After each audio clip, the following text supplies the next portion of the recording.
स्वागत है आपका डिबेट 88 में। मैं हूं सनी गंगासागर आपके साथ में। नगर निगम रायपुर के नेता प्रतिपक्ष को लेकर विवाद लगातार बढ़ता जा रहा है और कांग्रेस ने संदीप साहू को हटाकर बागी होकर चुनाव लड़ने वाले आकाश तिवारी को नेता प्रतिपक्ष बना दिया है। अचानक संदीप को कारण बिना बताए वहां से हटाए जाने को लेकर इसका विरोध साहू समाज ने किया और सड़क पर वो उतरा है। संदीप ने अपने समर्थकों के साथ राजीव भवन पहुंचकर प्रदर्शन किया। प्रभारी महामंत्री मलकित सिंह गेंदू के कमरे में जाकर नारेबाजी भी की। वही पार्टी के इस फैसले से नाराज होकर शहर जिला कांग्रेस के संयुक्त महामंत्री लीलाधर साहू ने भी अपना इस्तीफा दे दिया। वही खमाड़ी पुलिस ने प्रदर्शन करने वाले साहू समाज के 20 से 25 लोगों के खिलाफ एफआईआर तक दर्ज कर ली। ऐसे में जिस तरह से ये उलटफेर हुआ है उसके बाद हमें ये लिखना पड़ रहा है कांग्रेस का ओबीसी कार्ड गले की फांस।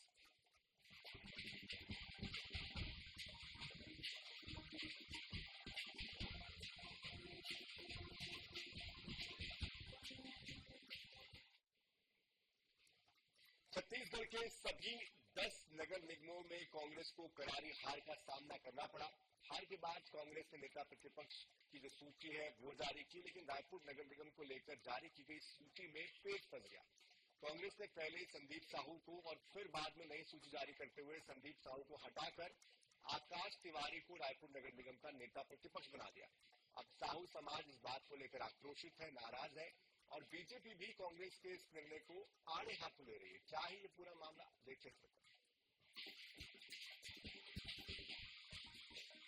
छत्तीसगढ़ में ओबीसी समाज में लगभग 1/4 हिस्सेदारी वाले साहू समाज और कांग्रेस सीधे आमने सामने हैं। दरअसल रायपुर नगर निगम में नेता प्रतिपक्ष के पद पर संदीप साहू की बहाली को लेकर लगातार साहू समाज कांग्रेस पर विभिन्न प्रदर्शनों के माध्यम से दबाव बनाने का प्रयास कर रहा है। शनिवार को कांग्रेस प्रदेश मुख्यालय राजीव भवन के बाहर जमकर प्रदर्शन करने के बाद लगभग 25 लोगों पर एफआईआर भी दर्ज की गई। अब साहू समाज आगे की रणनीति तैयार करने में जुटा हुआ। सियासी बयानबाजी से साहू समाज और कांग्रेस के बीच की खाई गहराते जा रही है। बीजेपी ने भी इस मामले पर कांग्रेस को आड़े हाथों लेते हुए अपमानजनक कहा है। वहीं पीसीसी चीफ दीपक बैज साहू समाज के लिए कांग्रेस द्वारा किए गए कामों को गिना रहे हैं। वहीं बैज ये भी आरोप लगा रही है कि साहू समाज को बीजेपी के नेता उकसाने का काम कर रहे हैं। देखिए, मुझे तो नहीं लगा, मैं तो बोलता हूँ स्वागत है। देखिए, समाज के लिए, साहू समाज के लिए बहुत सम्मानित समाज है और हम सम्मान करते हैं।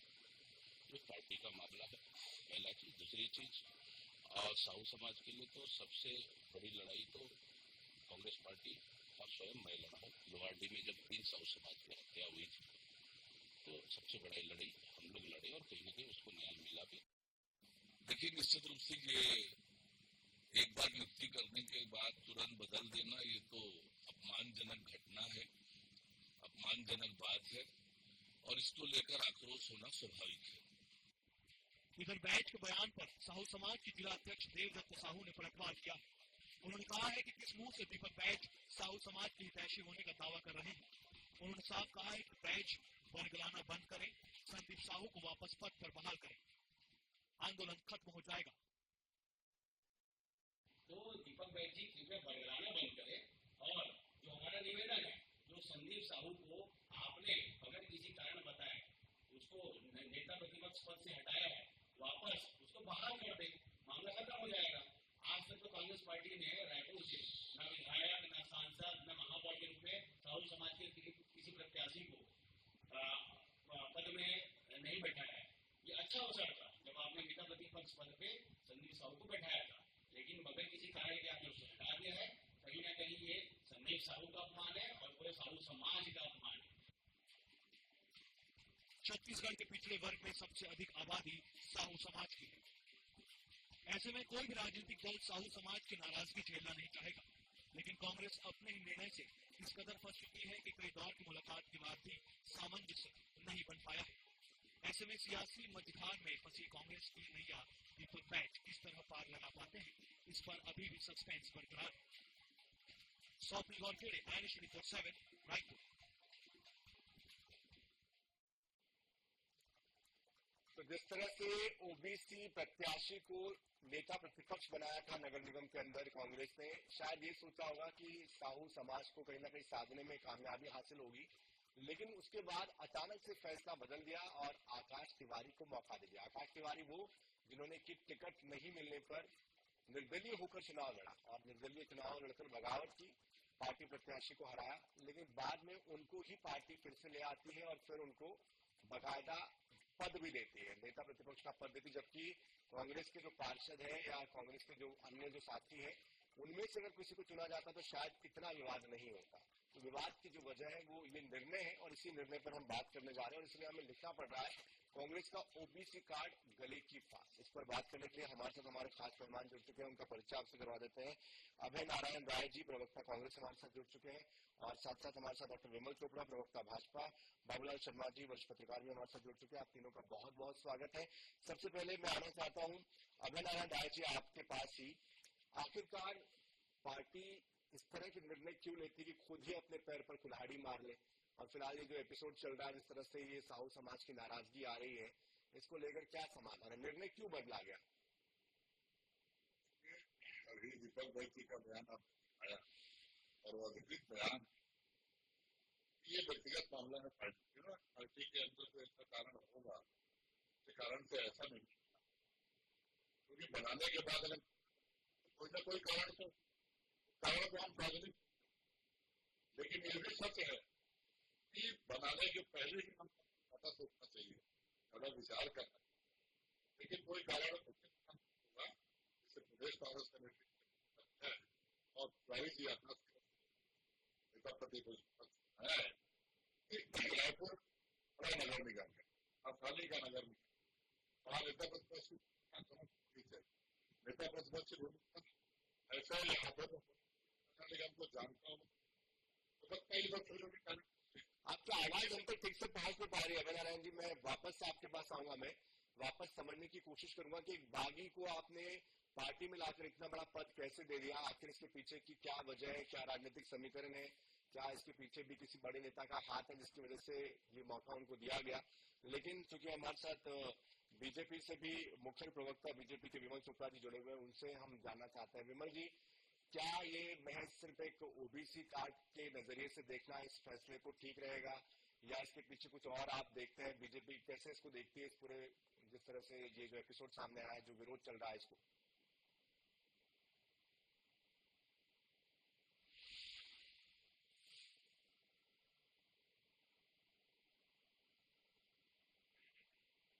विमल जी आप शायद म्यूट पे क्लिक हो चुका है, आप एक बार इसको क्रॉस चेक कर लें।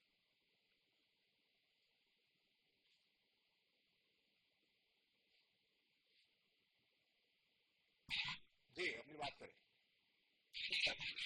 जी जी आ रही है।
कमल जी वापस आऊंगा आपके पास में, लेकिन जिस तरह से ये पूरा एपिसोड हुआ है, जिस तरह से पूरा ये प्रदर्शन हुआ है, उसके बाद कहीं ना कहीं इसको लेकर साहू समाज को मुखर रही है, लेकिन कांग्रेस के लिए मुसीबतें बढ़ गई है, मुश्किलें बढ़ गई है।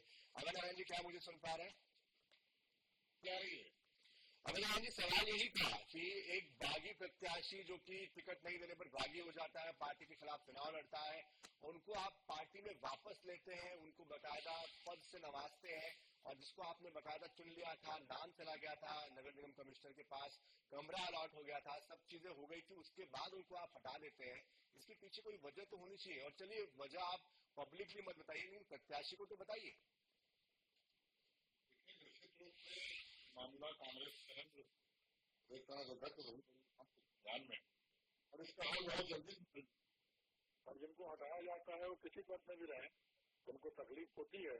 अब इसको आकाश तिवारी और संदीप साहू के बजाय दो समाजों के बीच में डाल दिया गया। ये साहू समाज का अपमान है, जबकि कांग्रेस ने छत्तीसगढ़ में हमेशा साहू समाज को सम्मान दिया। हमारे नेता दामोदर साहू जी हों, हमारे नेता धनेन्द्र साहू जी हों, हमारे और भी आज तो कितने विधायक कांग्रेस के आज 35 में हमारे अधिकतर विधायक साहू समाज से आ रहे हैं और साहू समाज के प्रतिनिधित्व कर रहे हैं। तो समाज को तो बराबर महत्व है। अभी भी हमने कोरबा में नेता को विपक्ष बनाया है, करीब 3 जगह और बनाया है। 15 में जो 10 नगर निगमों में जो 15 पद डिक्लेयर हुए हैं, उनमें अधिकतर साहू समाज को पद दिया गया है। रायपुर का मामला सुलझ जाएगा, बहुत जल्दी इस पर बातचीत चल रही है। और जहाँ तक बागी का सवाल है, कभी कभी होता है कि राजनीतिक समीकरण में ही टिकट नहीं मिल पाती। जब हम देखते हैं कि 70 में किस समाज के लोग आए और किसी समाज को एडजस्ट करना पड़ता है, तो जीतने वाला प्रत्याशी वो किसी भी समाज का हो तो माइनस हो जाता है। तो आकाश तिवारी के साथ वैसी घटना हुई थी।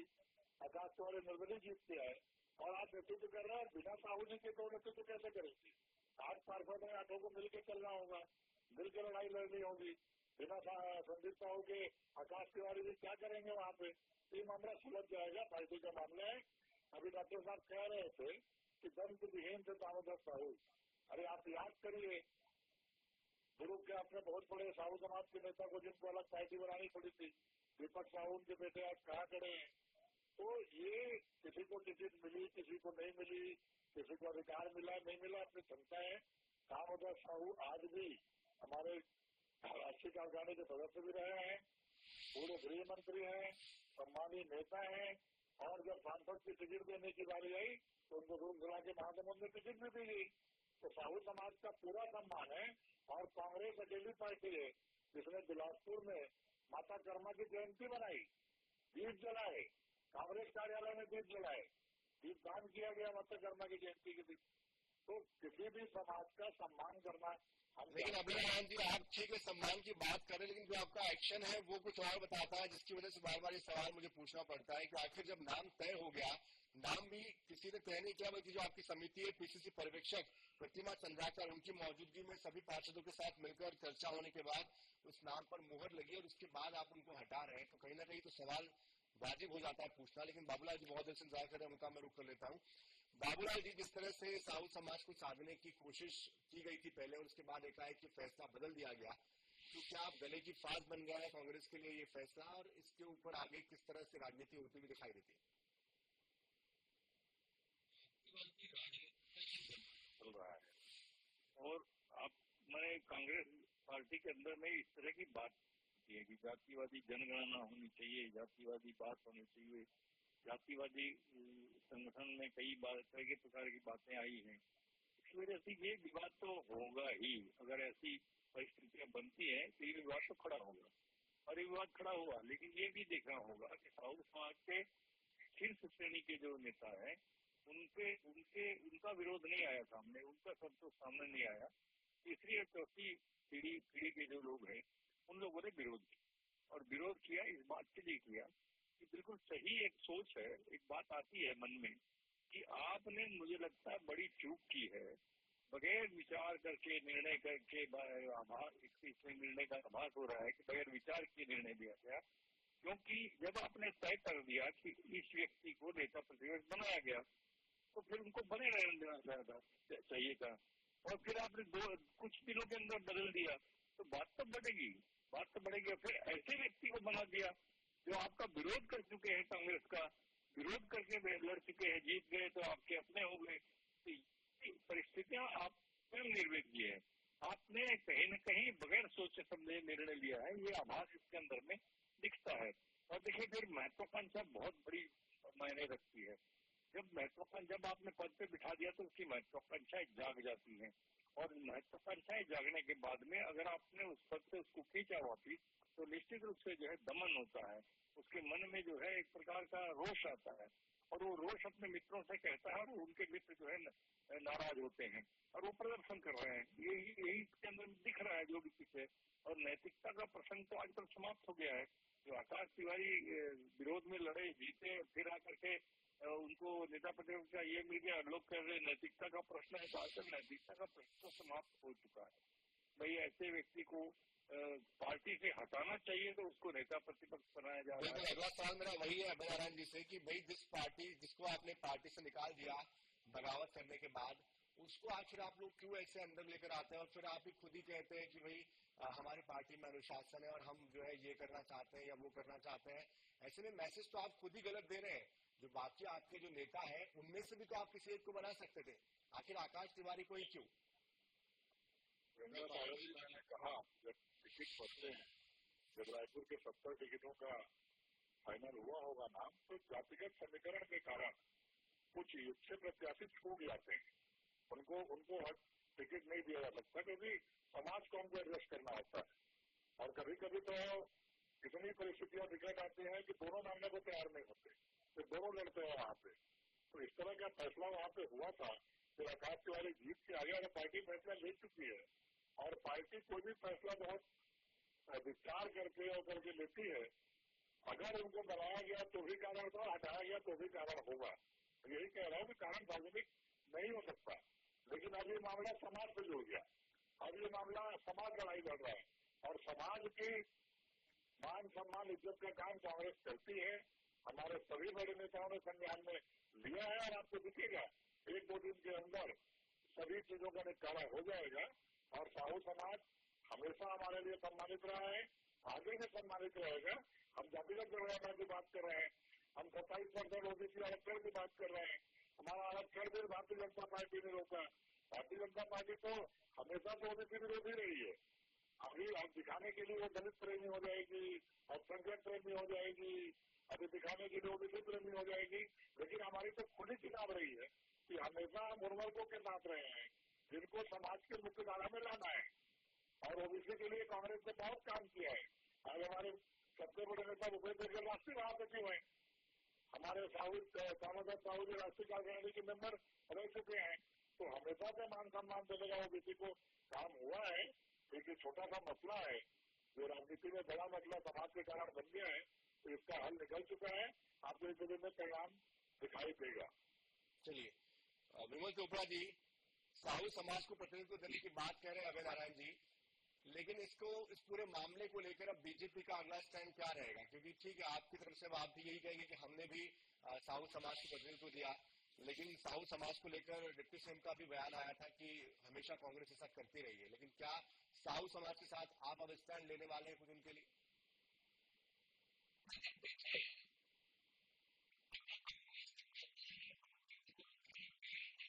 मैं ये इसलिए सवाल पूछ रहा था कि 25 लोगों के खिलाफ एफआईआर दर्ज हुई है जब वो लोग प्रदर्शन कर रहे थे।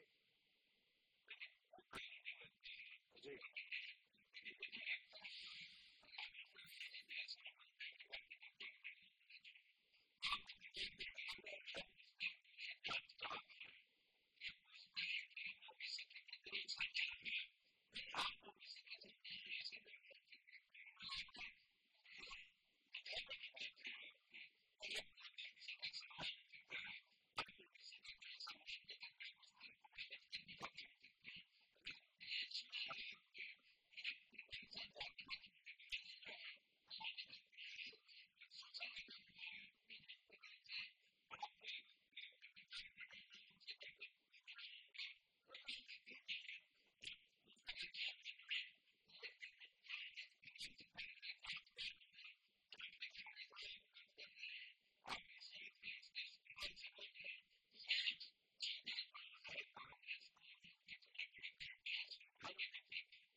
इसको चिंतन करना चाहिए कि समाजों का तुष्टिकरण पहले भी होता रहा और अब भी हो रहा है। और बाबूलाल जी, मैं आपसे भी इस पर और चाहूंगा कुछ टिप्पणी की, जिस तरह से चाहे कोई भी दल हो, लेकिन हम ये देखते आ रहे हैं कि जहां जिसको जो फायदा मिलता है उसके हिसाब से वो आगे बढ़ता है।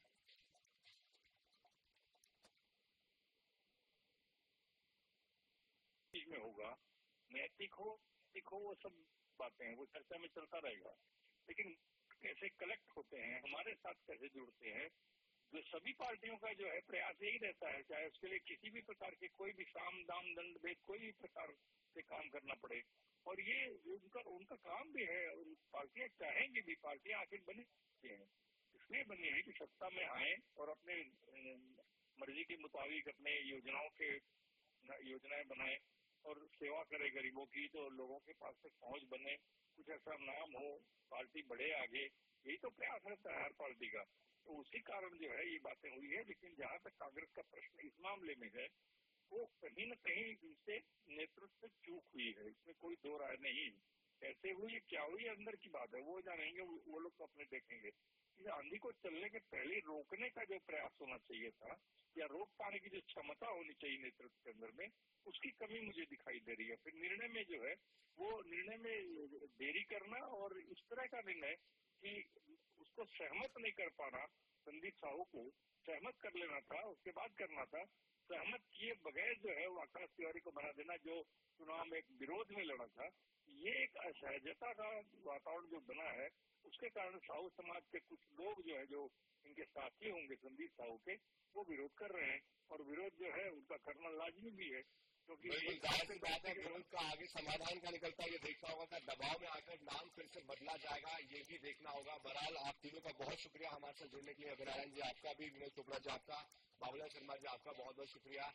तो देखिए, हर समाज के साथ हर राजनीतिक दल खड़े होने की बात जरूर करता है, लेकिन कुल मिलाकर देखा जाए तो सभी से मिलकर समाज बनता है और उनके विकास के लिए किस तरह से वो आगे कदम बढ़ाते हैं राजनीतिक प्रतिनिधि, वो देखना बहुत महत्वपूर्ण हो जाता है कि वो उस निचले पायदान पर खड़े समाज के उस शख्स तक, उस व्यक्ति तक कैसे योजनाओं को और विकास को लेकर जाते हैं, ये महत्वपूर्ण हो जाता है। इसी के साथ इस खास पेशकश में इतना ही। ताजा खबरों के लिए, अपडेट्स के लिए आप बने रहिए INS 24/7 के साथ। नमस्कार।